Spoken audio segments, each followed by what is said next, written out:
Hello everyone, DonTheCrown here, and we're pretty much sitting at damage cap. Right now, this setup that I have on the screen, it's about 13.5 to 14 trillion DPS, and pretty much we kind of can't add too much more damage than this.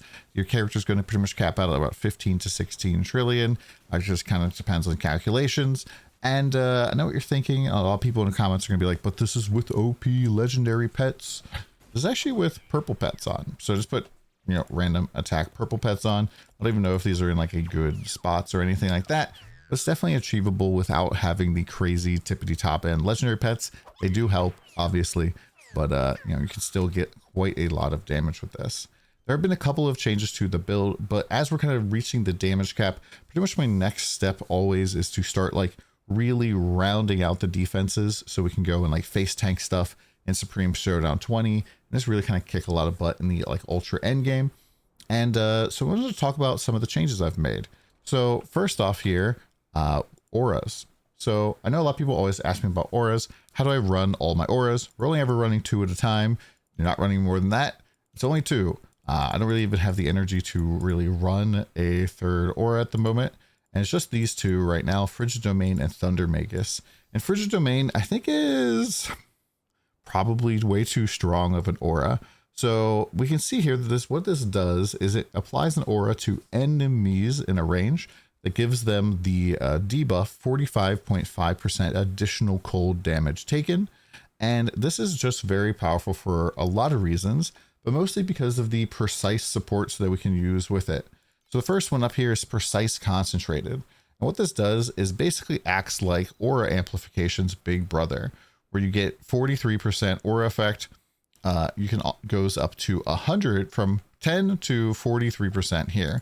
And this only works when the character is affected by no more than 2 auras. And what the character means in this case is the person that is affected by this aura. Well, Frigid Domain doesn't affect us, so we're only affected by the aura on our amulet and our belt. So we're good to go. This thing affects enemies which don't have auras, and so this will always work from what I understand. I haven't tested this too extensively, but it definitely does work on the training dummy for 43% more aura effect. We could also go and use precise selflessness, which makes it so that we get less aura effect on ourselves, but the aura itself is stronger. And so this is meant for minion builds, but it also works for Frigid Domain to make it so that Frigid Domain will be more powerful, which is pretty crazy. And then we also can use selfishness, which makes it so it doesn't work on allies, but it's more powerful. And so all of these work on Frigid Domain, and I have a inkling that this might be the last season that we get to do this, as Rosa is so powerful. But what we're going to see here is Frigid Domain have an aura effect here of 119, which makes it just shy of about doubling our damage basically with this aura alone, which is pretty crazy. Now, the build also, by the way, has a whole bunch of tier 1 modifiers still left. Like, I have a ton of stuff still to work on this character, so we're by no means maxed out. And also in terms of damage stuff you can potentially pick up, you can pick up something like main skill is affected by critical strike damage increase. Really, it's once you're, it has like negative 70 critical strike damage on it as well. We have so much critical strike damage that the negative for this is not very big at all. And so it's completely fine to pick up this candle. It's a pretty nice damage increaser. You can also get things like shadows, additional damage, things like that. My candles are still really a work in process. This is something we really want to do. I also was able to squeeze in protection field as well, which transfers some of the damage from myself onto my spirit magus, which does help with survivability. I think we updated the frostspike ice fish in here as well. I talked about this in a recent video. I'm switching it over to hardened to get more damage. I'd like to get a little bit more attack speed if I could somehow to switch precision strike, maybe for steamroll, which has a negative attack speed. But I don't know if we're actually going to get that into the build. But then I think pretty much everything else is going to be the same. Things I'm looking to get are like a ring that is going to like apply timid curse, so I don't have to curse manually myself, and maybe squeeze in a defensive skill here instead of having a curse. Also just kind of help with damage a little bit, as you'll be able to curse enemies all over the place, which I think is a pretty good thing. and then just getting like our block stat way up here to 100 and 100%, and getting our block ratio all the way up to the cap of 60%. When you have 100% blocks and 60% block ratio, that means you're blocking everything except for like ground dots, I'm pretty sure. And so you just take 60% less damage, which is pretty insane. Also, since our damage is already so good, probably for Supreme Showdown, going to look at like using our good pal Knight of Pale Blue, which gives us less damage taken when there's only one enemy nearby. This is just like one of my favorite pets to use in like the Supreme Showdown fight, just because there's typically only one enemy in Supreme Showdown 20, so it's just very strong. This is why I always recommend them in my like tier lists for battle pets and stuff like that. Other things that we could potentially talk about here is like working just on hero memories, just getting those better. Like in terms of getting mana on all of these, I have a lot of block for right now. I'm going to reroll some of these as well, but slates I think are a big point of pain for my build currently, because I haven't touched anything here since we rolled Mana Stacker. These are still the like baseline horrible slates that I just kind of picked up here. And so just getting way more mana on them, making sure I keep consume. I'm probably going to keep a consume and the blessing stacking here as well. I think that this is probably better than having it on candle.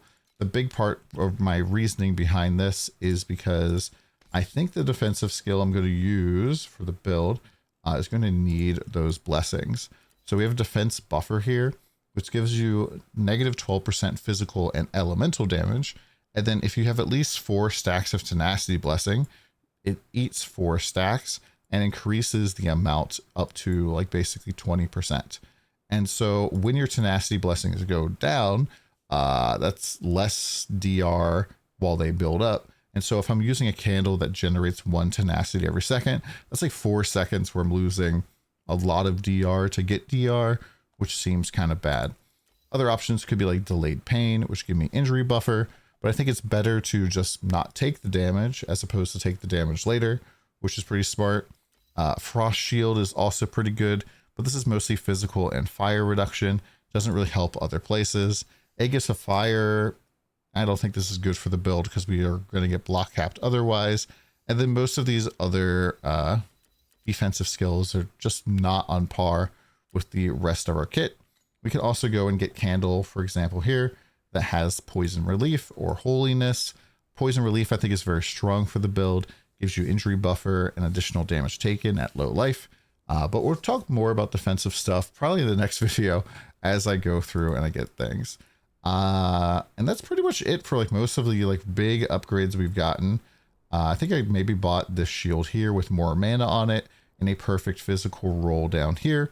As you burn more and more and more mana, it becomes easier to stack the 200 stacks up here. So having a like perfect roll on the mana consume, I don't think is as important as having 23 to 28 damage up here. Just kind of maximize that buff as much as possible.